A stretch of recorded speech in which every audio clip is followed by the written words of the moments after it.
Hey guys, Budo Jake here. My friend Dane is going to help me out today showing you a couple ways to attack the turtle. So the turtle is the name of the position whenever your partner is down with his head towards the mat, his elbows are usually closed off tight. There's very little space here to attack. So let's move just a little bit this way. Whenever your partner is in this position, to create some space, I'm going to bring my knee onto the point of his elbow. I'm going to slide my knee down his thigh, opening his arm up. Now if his arm is open like this, I'm going to step right in between his ear and his wrist and slide that leg back, and now I'm going to pass it off to the other leg. So that pass is a little bit tricky. We're here, I'm sliding it back, passing it off, and now I'm raising this heel up. My heel is raised, so if he tries to free this arm, now it's stuck. Now this arm is going to reach through to the other side and grab his wrist. And now I'm going to dive over this shoulder, the shoulder that's closer to your partner's hips. We'll do a forward roll, ending up in the crucifix position.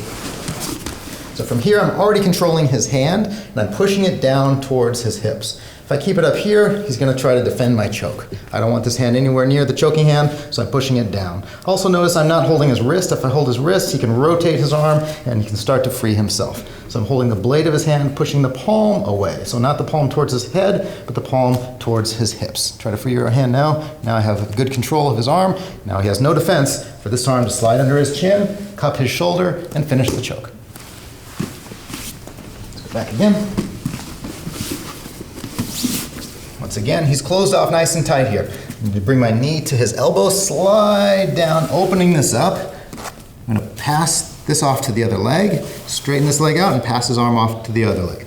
This hand is going underneath his jaw. This hand is reaching towards his wrist, getting that wrist grip automatically. Not the wrist grip, but the hand grip, the blade of the hand.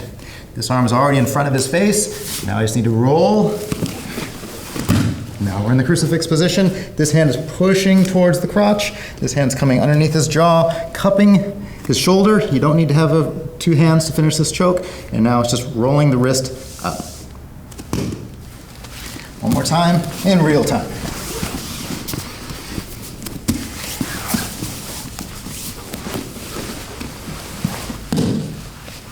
So that's one way to attack the turtle. Now let's take a look at another way. This time, my partner is doing a good job of hiding this hand. So even though I've trapped this one, now I can't get this hand in here. He's keeping it nice and tight. If I roll from here like I did before, even with this hand in front of his jaw, he turns towards me, and now he's on top, and I'm on the bottom. So it's important when we roll for a crucifix that we have control of both arms. So once again, I come here, pass this arm to the back leg, but I'm not getting control of this arm. That's the time for a reverse kimura. A reverse omoplata. So now my arm that was gonna go here is gonna go in between us. I'm rolling over the shoulder that's closer to my partner. He rolls with me. I stop him from getting up. This is a race. If he comes up before me, again, he's on top, I'm on the bottom. So I need to bring my hand in front of him. As he's coming up, I need to be in front of him, placing my palm in his armpit, and now I'm slowly lifting my hips to finish. The feeling here is like I want to come to side control. You won't get there, but just this motion of dragging your bottom leg will cause the submission. So I've managed to trap one arm, but I can't trap this one. I'm going to turn to face the same direction. The arm is in between us. Is going to go down, rolling over that shoulder. He has to roll. If he doesn't roll, he's going to tap. I come up before him and slowly lift the hips to finish. One last time in real time.